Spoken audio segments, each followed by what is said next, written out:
You're listening to the European Parliamentary Research Service podcast on new EU measures to increase the general safety of vehicles and the protection of road users.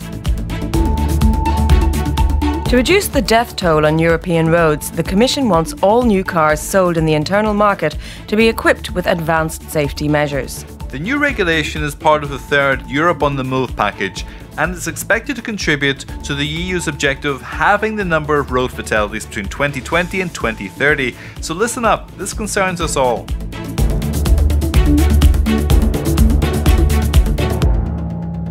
Although they are the safest in the world, European roads still claim too many lives, over 25,000 in 2017 alone. To increase road safety, the EU traditionally follows a safe system approach in which a degree of human error is considered to be inevitable, but crashes are considered preventable. How? Well, making vehicles safer is one aspect, alongside improving road infrastructure and road users' behaviour. So what is the Commission proposing to make vehicles safer? Let's have a look. In May 2018, the Commission presented a proposal for a regulation on type approval requirements for motor vehicles and their trailers as regards to general safety and the protection of vehicle occupants and vulnerable road users.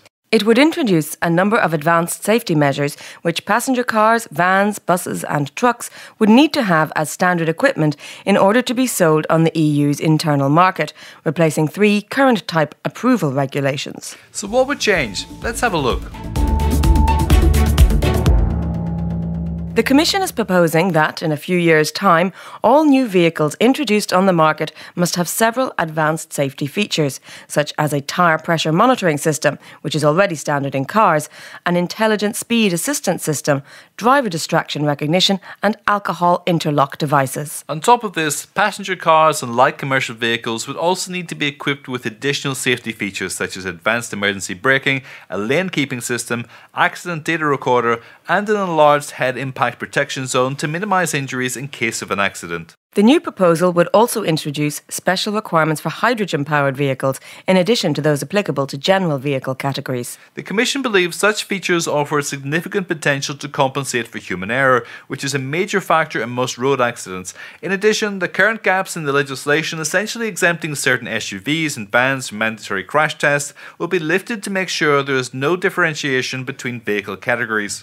So what difference are the new measures expected to make? Well, impact studies show they could save as many as 7,300 lives and avoid close to 39,000 serious injuries over the 2020-2030 period, so it's worth trying. Yes, it is.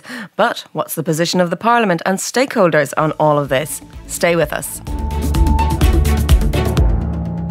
Well, the Parliament has long been concerned with road safety in Europe. In 2015, it invited the Commission to review the General Safety Regulation and the Pedestrian Protection Regulation by 2016 in order to establish mandatory rules for heavy goods vehicles, cab design and safety, direct vision, crash performance and pedestrian protection, prioritising vulnerable road users.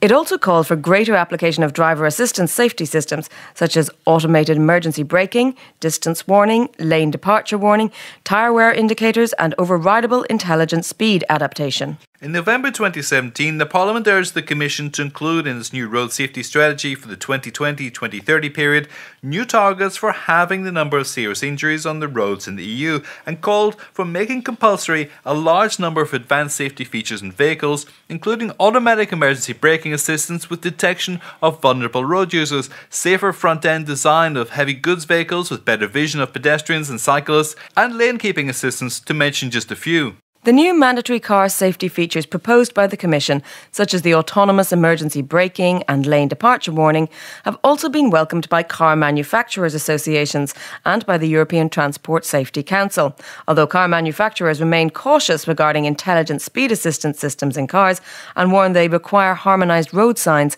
and well-maintained roads. The European Cyclists Federation has gone as far as calling the proposal a revolutionary moment in European road safety, but will it prove to be so? We'll have to wait and see, although any measures aiming to reduce road deaths and injuries are certainly worth a try. You're listening to the European Parliamentary Research Service podcast.